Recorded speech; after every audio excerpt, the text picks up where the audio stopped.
Magandang hapon po. Pwede po mangutang? Pautang, ate. Ano niyo po siya? Asawa po ng tiyo eh. Ah, Magkakapatid po kami kayo. magandang hapon. Bumasa. Okay lang po bang tumuloy? Kaya lang po wala pong upuan po ba na. Okay lang po. Galing po ako sa malayong Ibayo eh. Kaso hindi po kami kumain nung kasama ko. Pwede ko kami... Sasaing naman po ako nagluluto po. Okay, thank you po. May ulam po ba tayo? Ayun lang po ang wala po. Ulam na. Ano po ulamin natin? Baka may niya po kung dumating yung mister ko. Baka may dala. May dala po akong pangturo ko. Nasaan po yung mga anak nyo? Ilan daw po yung anak nyo? Apat po. Ay, yung panganay ko po kasama nung ama. Okay lang po, bigyan ko kayong, lagyan ko kayong mic. Pwede po malaman ang pangalan nyo? Ano yung wife po? Okay lang po pa, upo po ako. Okay naman po. Kaya lapasensya na po kahit ano sahig. Ay mabuti naman po at kayo nakaabot dito nang wala pong nang ligtas po kayo. Pinadala po ako ng DepEd, ate, para ma-check po yung mga anak niyo. Okay. Anong oras po darating yung nyo? Yung Baka asawa po may niyo? maya lang po andito na mga... May maya lang po andito na po eh. Ilan taon na po kayo? Ay, hindi ko na po alam ang taon ko. Ako po hindi nakapag-aral. Karamihan no dito, no? Opo. Mabuti po yung mister ko nakapag-aral siya maski pa paano. Bali, ilan po yung anak niyo? Apat po. Yun po yung pang-apat yung maliit. Yung pong panganay, kasama po ni tatay. Ang kasama po ni tatay niya yung panganay. Ba't, kasama ho niya sa trabaho? Hindi po. At sumama lang po pumunta doon sa may inuutangan po namin ng pagkain. Umutang po siya. Bumasok naman po kanina yung panganay ko diyan sa school. Ba't to umutang? Kumuha po ng pagkain, ng bigas. Kumukuha ng bigas. Sige mamaya. May dala rin ho kaming bigas. Ilan taon po yung panganay niyo? Siyam na taon. Nag-aaral po siya. Opo. Buti naman po. Kaya ako po ay talaga, ang gusto ko po dito sa mga anak ko, hindi na po magaya sa akin, na hindi po nakapag-aral. Gusto ko po yung mapag-aral namin sila. Anong grade na po yung panganay niyo? Grade 1 po. Grade 1. Tapos 9 years old po siya. Parang late po siya. Ay, late na nga po at hindi po nakapasok ng... Bakit po, ate?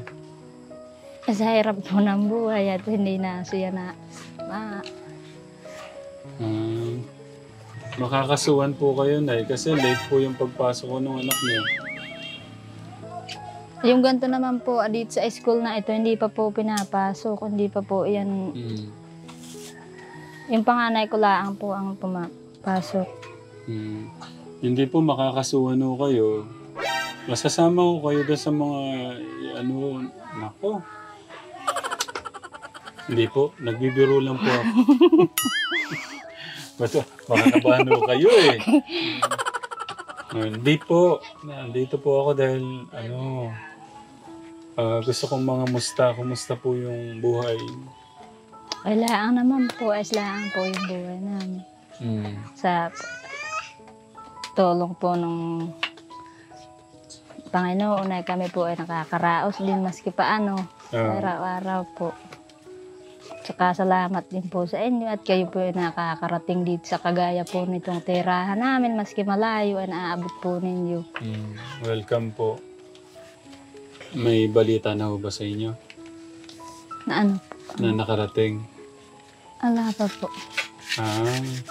Wala pa akong magandang balita na nakarating mo sa inyo. Ala pa po nakabalita. Ako, may na po palang magmarites yung nasa taas. May ipaparating po akong balita sa inyo. Opo. May nakikita ho ba kayo dyan na mga nagbabago yung bahay? Opo. Wag ho kayo mabibigla sa balita ko, ha? Mm. Humawak po kayo sa ano? Ano, Nay? Baka humawak kayo dito.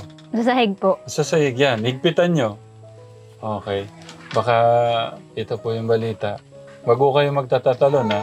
Hindi po. Okay. Kayo po yung napili naming pang 40 na bahay na ayusin. Maraming salamat din po kung ganoon po at itong bahay po namin ay medyo po at talagang pasira na. Ngayon. Saka maraming salamat po dun sa Panginoon at kayo po ginabayan niya para makapabot niya dito sa amin ring tinitirahan dito sa bahay namin. Iyon na lang po ang inaasahan ko. Ang naririnig ko lang pong balita, ang sabi niyang mga kasamahan ko, bago raw magpasko, pipilitin daw po ni matapos ang bahay dito. Yun lang po ang aking naasahan at iniintay po sa sarili namin tinitirahan. Pamasko ko man po sa inyo. Okay. Kahit pa paano, maayos po natin itong tirahan niyo. Pero sa tulong po ng asawa niyo. Yung iba nga po, ate, nagtutulungan mag-asawa para may ayos po yung bahay nila. Ako din po, kami pong mag-asawa, ganoon rin po ang gagawain namin para maayos po itong bahay, tinitirahan namin. Hindi ko po maibibigay yung konkreto, pero gusto ko po, ate, kahit pa paano, may ayos po natin tirahan po niyo. Kaya, kung ano man po yung may ayos natin, pagdamutan nyo na po. No? Pero mas gaganda po yan, yung kalalabasan ng bahay nyo sa tulong po ng asawa nyo. Opo. Salamat, kayo po ang masigit na tumulong sa amin at kayo po ang magpapabagong itong bahay namin. Welcome po. Pero kung di ho siya darating, mga 10 minutes, alis na kami. Ibibigay ko na lang sa iba to. Biro lang naman. Kasi ko. Aske po. Orasan mo na sa amin. 10 minutes, 5:05. Nangutang nga daw ng ano. Nangutang ng ano. Bigas po. Bigas. Pero wag ko kayo mag-alala. Dapat pala na ano na kayo kagad. May bigas ko kaming dala. Pero may bigas pa naman po kaming kaunti. Andiyan po sinasaing, linuluto ko na. Ano pong pakiramdam nyo? Kayo na po yung susunod na ano. May ayos natin yung tirahan po nyo, ate. Masaya po ako. Ako na po yung nasunod at nagpapasalamat po ako sa inyo at pumunta na po kayo dito sa ano na po ang isip ko.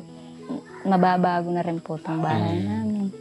Umaasa po kayo na mapupuntahan ho kayo? Ay, hindi po na. Iniintay ko lang po yung kusang punta po ninyo. Yung kung ano po yung may ano, ay ino lang po iniintay ko, inaasahan ko. Pero umaasa po kayo, no? Maski po halimbawa, hindi po kami ang naon at sila po. Ayos na po yung isip ko. Maski po sino sa aming magkapatid naon na sa amin. Yun po ang akin. Saka yung kapatid ko po, yung isa si Jewel. Sa isip, nung siya po ang nauna sa isip ko, salamat kung kapatid ko po ang nauna, hindi po ako nag-isip ng kung ano-ano. Magandang hapon po. Galing po akong DepEd. Hila ka yan. Adi, anisot mo na pensi ka din eh. May gusto lang pong iparating sa inyo yung DepEd. Ganis, amalis ka. Magandang hapon po. Saan ba kayo galing? Ako kay Kuya George. Bakit to? Mukha ko sa bal dito. Mga kampano naman. Wala wala ko raw. Paano po yan? Wala ko kayong ulamin. Hindi, magugutom tong mga anak mo, kuya. Kaya mga po siguro, pero Diyan pa po yung sa yung Panginoon, siya pa po yung magpapaano sa amin siguro itong hapon. Galing po ako ng DepEd. Meron pong pinaparating ko sa inyo yung DepEd. Yung mga tatay daw po, yung mga magulang na hindi pinapaaral ng mga anak, kakasuhan na po ngayon. Hawakan niyo to. Kailangan no nating ituro sa mga bata yan. Marami pa ho akong dala rito. Kailangan ano to, operation, educational ano to. Hindi, maano tayo ng ano tayo. Ng DepEd. O, yung isa tayo.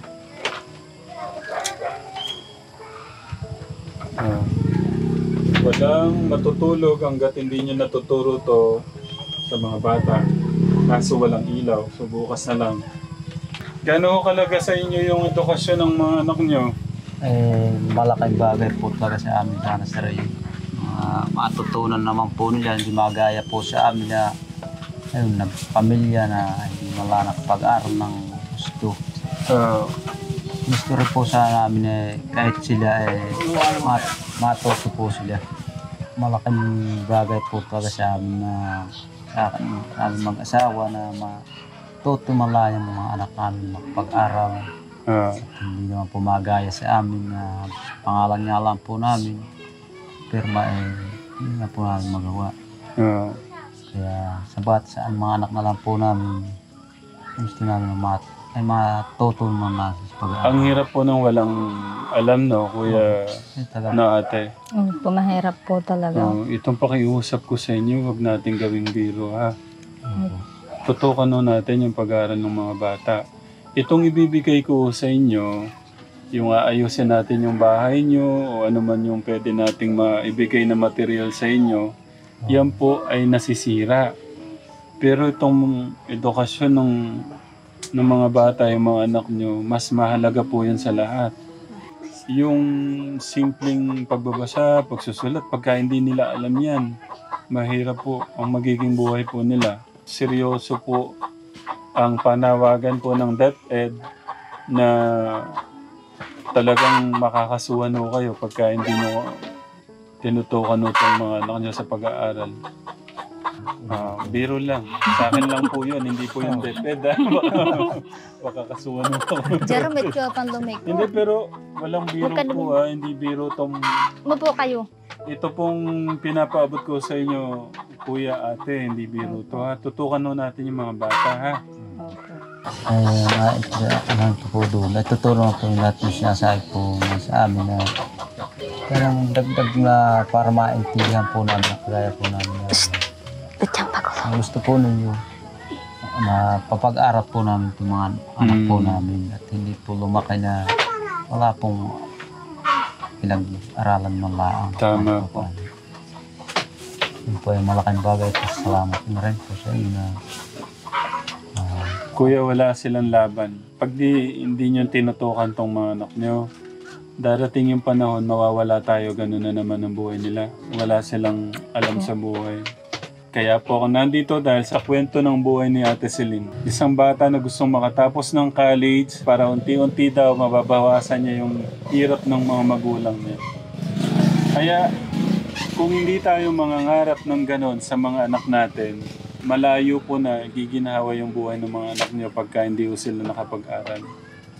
Pasensya na po sa mga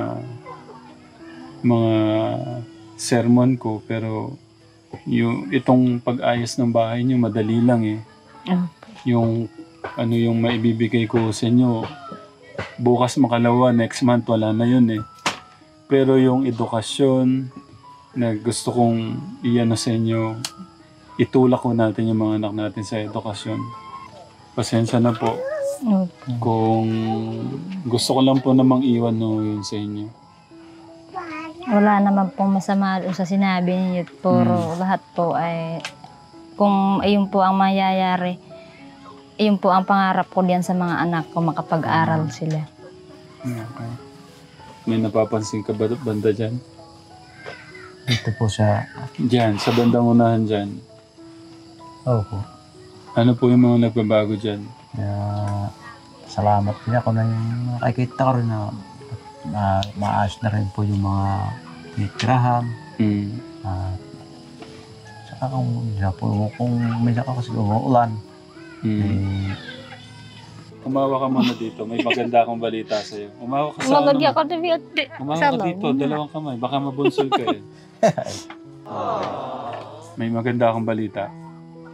Dahil may mga pangarap ako sa mga anak mo, napili kitang pang 14 na bahay na aayusin natin. Ikaw yung pang number 14. Salamat naman po kung Kala ko, hindi ako. okay, ikaw yung napili kong pang 14 na bahay. Okay lang ba? Makikipagtulungan ka sa amin? Ito naman. Kala po ni tatadyak na diyan sa loob. Laka pa nag-iipalok pa mga iyo.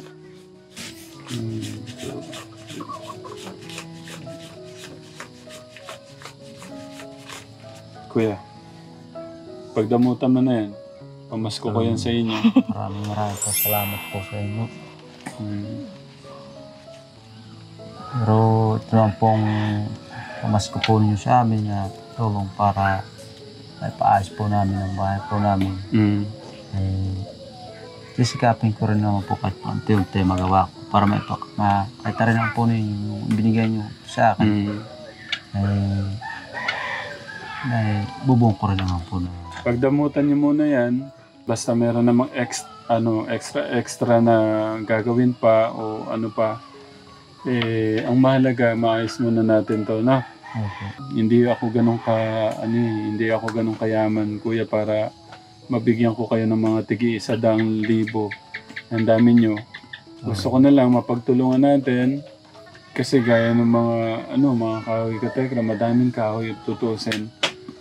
Tapos yung mga pangdingding, yung ano lang talaga, yung mga kailangan lang bilhin, yung pantaas.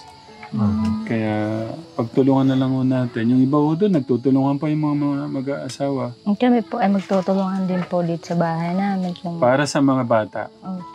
Kaya, kuya, bibigyan kitang bigas, isang bigas, 25 kilos yun, para hindi mo na isipin mo na yung bigas. Anong diskarte mo niyan, kuya?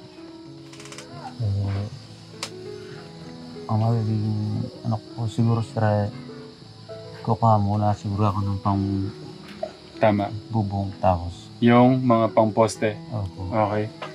Ganito ang gawin mo, Kuya Jerwin.